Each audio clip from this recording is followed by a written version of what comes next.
Today, let's talk about part file templates and how they can be created. You can think of a part file template as a start part. When you create a new part file, the available templates display on the new dialog, organized by tabs and filters. The filters include both the units and, for drawing or manufacturing templates, relationship, where an existing part file can be referenced. Start by creating a part file to use as a template. This should contain anything you might want to make standard for users.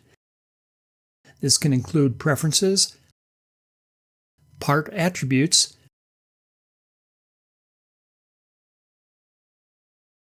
a standard layer structure, standard expressions, or predefined geometry such as datums. Next, establish a common directory for the templates. Users should have read-only access to this directory.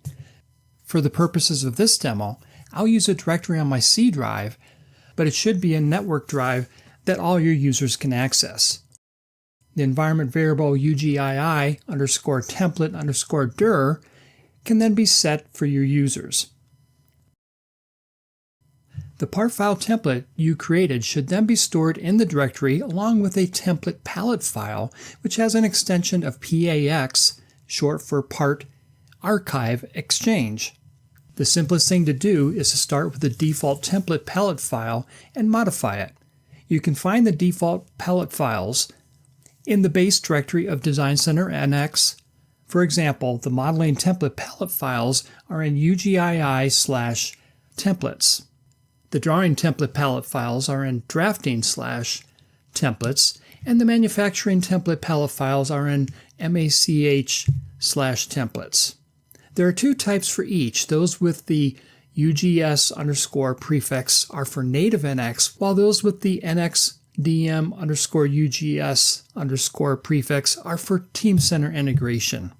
I'll copy the UGS_modeling_templates.pax file to my template directory and disable the read-only attribute.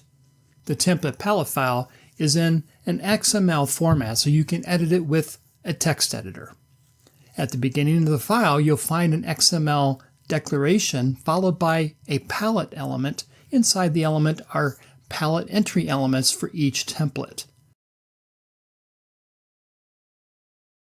Notice how the name and description are displayed in the properties for the corresponding template on the new dialog. I'll copy this palette entry element and paste it just before the closing palette tag.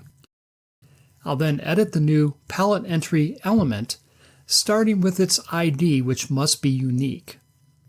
Next, I'll change the presentation name and description.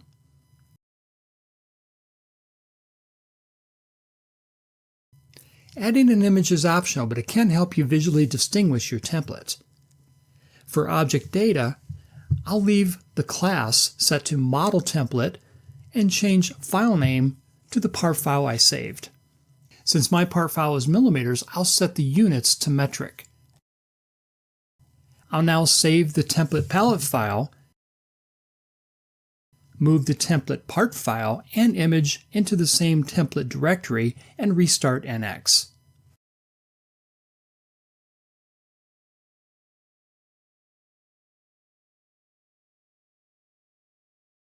Notice the new template.